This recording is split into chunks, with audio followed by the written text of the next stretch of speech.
The pounding on the apartment door came at 7:43 p.m., just as Jason Tucker had finally gotten 6-year-old Emma to eat something green. He froze, fork suspended in midair, when he heard the unmistakable voice of Vanessa Reeves, his boss of 4 years, shouting through the thin wood. "Jason Tucker. Open this door right now." Emma's eyes widened to perfect circles. "Daddy, why is the scary lady from your office here?" Before Jason could answer, another round of knocking rattled the family photos on the wall. "I know you're in there, Jason. Open up or I swear I'll." The lock clicked as Jason yanked the door open, his heart hammering against his ribs. Vanessa stood in his doorway, her normally immaculate suit wrinkled, rain-dampened hair plastered to her forehead, and fire in her eyes. She jabbed a finger into his chest. "You're fired. If you're enjoying this story so far, please hit that like button and subscribe to our channel for more emotional journeys that will leave you thinking long after the video ends. Now, let's continue with Jason's story. 2 months earlier, Jason had been barely keeping his head above water. Since Melissa's death 18 months ago, he'd been drowning in the impossible task of being both mother and father to Emma while maintaining his position as senior account manager at Reeves Marketing. That Tuesday morning had started like any other disaster. Emma had spilled orange juice on her only clean uniform, the babysitter had called in sick, and Jason's presentation for the Henderson account was due in 3 hours. "Daddy, I don't feel good," Emma whimpered, her forehead warm against his palm. Jason closed his eyes briefly, mentally calculating sick days, deadlines, and the likelihood of finding emergency childcare. He'd already been late 3 times that month. Vanessa had given him that look, the one that communicated volumes without words, the last time he'd rushed in 15 minutes after the morning meeting had started. "It's okay, sweetie," he said, smoothing back Emma's dark curls. "You can come to work with Daddy today." The office fell silent when Jason walked in with Emma clutching his hand. Vanessa emerged from the conference room, her eyes narrowing at the sight of the little girl in sparkly unicorn leggings and a mismatched sweater. "Tucker, my office. Now." She turned sharply, not waiting for a response. "Color quietly, okay?" Jason whispered, settling Emma at his desk with a stack of printer paper and the emergency crayons he kept in his drawer. He kissed the top of her head before following his boss, aware of the pitying glances from coworkers. "This is the 3rd time this month, Jason," Vanessa said once her office door closed. Her voice was controlled, but her fingers tapped an agitated rhythm on her desk. "The Henderson presentation is ready," Jason interrupted, sliding a folder across her desk. "I stayed up until 2 a.m. finishing it." Vanessa opened the folder, flipping through the impeccable presentation that had cost Jason 4 hours of sleep. She didn't comment on the dark circles under his eyes or the coffee stain on his shirt collar. "The numbers for the 3rd quarter projection seem off." Jason leaned forward, pointing to a graph. "I accounted for the seasonal fluctuation based on the previous 3 years' data. If you look at..." A crash from outside interrupted him. Emma's wail followed immediately after.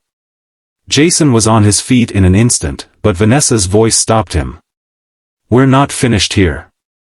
My daughter can wait 30 seconds while we conclude our discussion." Vanessa's tone left no room for argument. "Henderson is our biggest client. This presentation needs to be flawless." "It is flawless," Jason said, struggling to keep the edge from his voice. "I've triple-checked everything." "What about the Rosenberg numbers? Have you had time to look at those?" He hadn't. The Rosenberg account had been dumped on his desk yesterday afternoon, and between Emma's parent-teacher conference and making dinner, he simply hadn't had the hours. "I'll get to them today," he promised, already backing toward the door as Emma's cries grew louder. Vanessa watched him, her expression unreadable. "Jason, we need to talk about your workload. Later, please." He was already halfway out the door. Emma had knocked over someone's coffee, which had cascaded onto a stack of reports. As Jason comforted his daughter and apologized profusely to the affected co-workers, he missed the way Vanessa stood in her doorway, watching with a furrowed brow. That was the first hint he missed. The second came a week later, when Vanessa called him into her office again. This time, she had a folder with his name on it. "I've been reviewing your accounts," she said, gesturing for him to sit. "You're handling more than anyone else in the department." Jason shrugged. "I can handle it." "Can you?" Vanessa leaned forward. "Your work is excellent, Jason, but you're spreading yourself too thin. I'm concerned about." His phone buzzed. The school. Emma had thrown up and needed to be picked up immediately. "I'm sorry," Jason said, already standing. "Emma's sick. I need to go," Vanessa said, but as he hurried out, she called after him. "This conversation isn't over, Jason." But it was, for the time being. Jason picked up Emma, took her to the doctor, got her medication, and worked remotely between caring for her. He answered emails at 1 a.m. and finalized presentations while Emma napped on the couch beside him. He forgot entirely about Vanessa's concerns. The third hint came in the form of an email with the subject line, "Proposed restructuring, your input needed." It sat unread in his inbox for 3 days as Jason navigated a school project, a client crisis, and Emma's first dance recital. By the time he remembered to open it, Vanessa had sent 2 follow-up emails asking for his response. The fourth hint was more direct. Vanessa stopped by his desk on a Friday afternoon as he was frantically trying to finish work before picking up Emma from after-school care. "I haven't heard back about the restructuring proposal," she said, perching on the edge of his desk. "I'm sorry," Jason replied, not looking up from his computer. "It's been crazy. Emma had 3 different activities this week, and the Hendersons changed their campaign direction again, and—" "Jason." The unusual gentleness in Vanessa's voice made him look up. "When was the last time you took a day off?"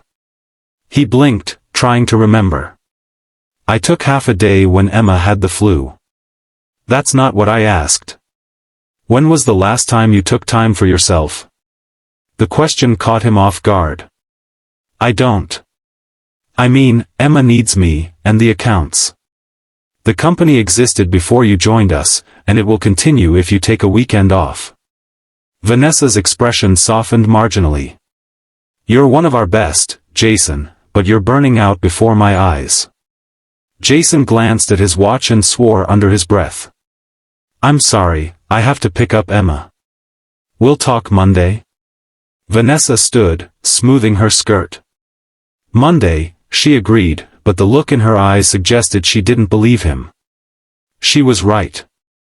Monday brought a client emergency, Tuesday a school conference, Wednesday a deadline Jason had nearly forgotten. Each day, Vanessa tried to corner him for a conversation, and each day, something more urgent intervened. Until the night she showed up at his door. "You're fired," Vanessa repeated, pushing past Jason into his apartment.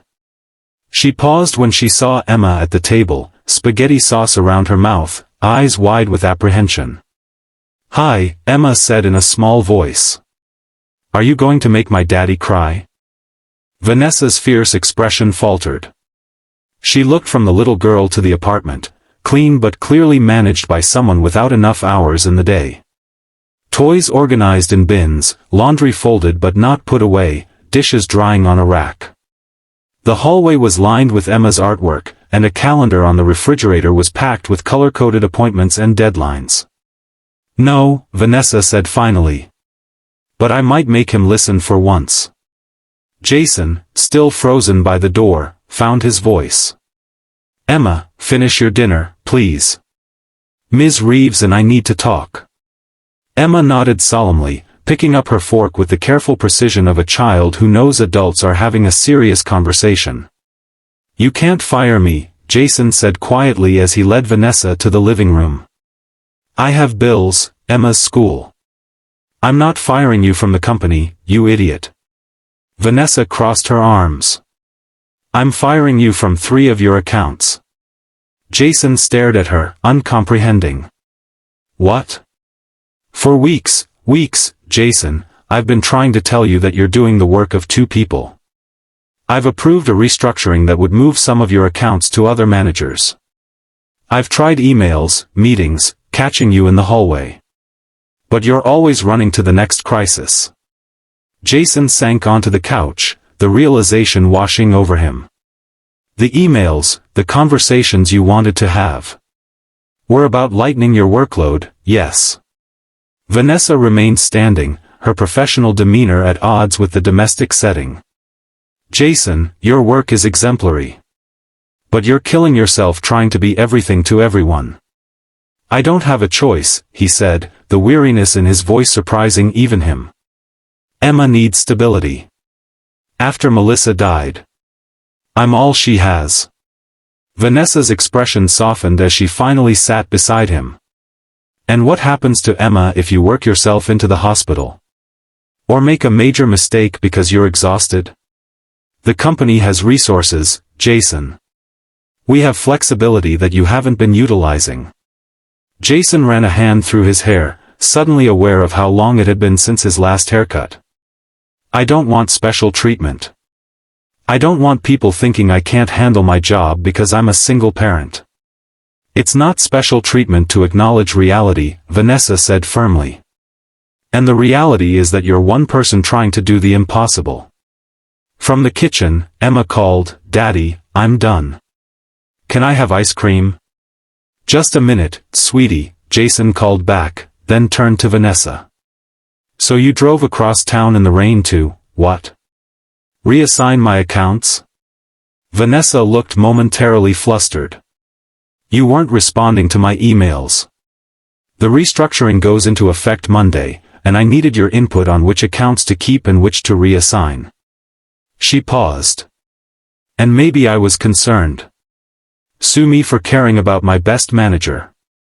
The admission hung between them, revealing more than Vanessa had perhaps intended. I have ice cream, Jason said suddenly.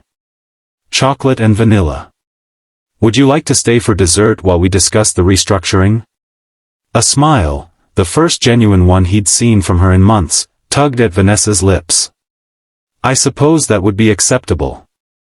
As they moved to the kitchen, Emma looked between them with the perceptiveness children sometimes possess.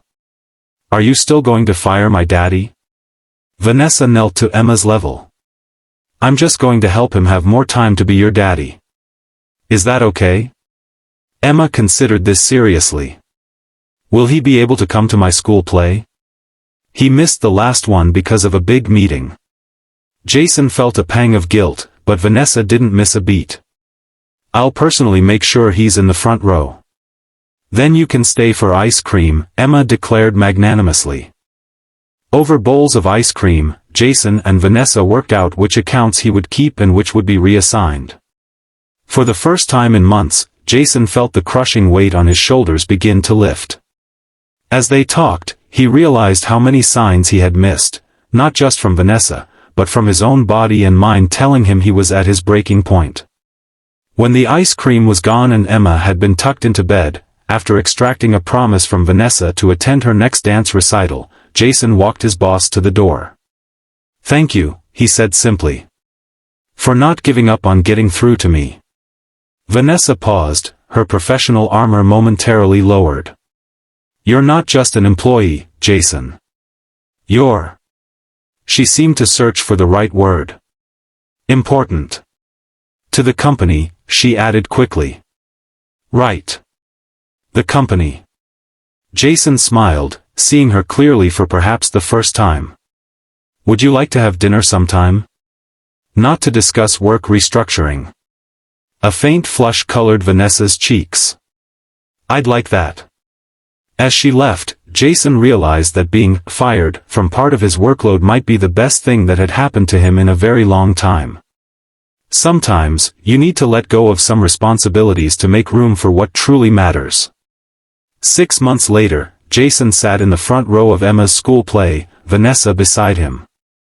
His workload was manageable, his daughter was thriving, and he had found an unexpected partner who understood both his professional drive and his devotion to Emma. "Daddy, did you see me?" Emma exclaimed afterward, still wearing her tree costume. "Every moment," Jason promised, lifting her into his arms. "I wouldn't have missed it for anything." Over Emma's shoulder, his eyes met Vanessa's, and he silently thanked whatever fate had brought his boss to his door that rainy night to tell him he was fired. Sometimes, losing what you're desperately clinging to is exactly what you need to find what you've been missing all along.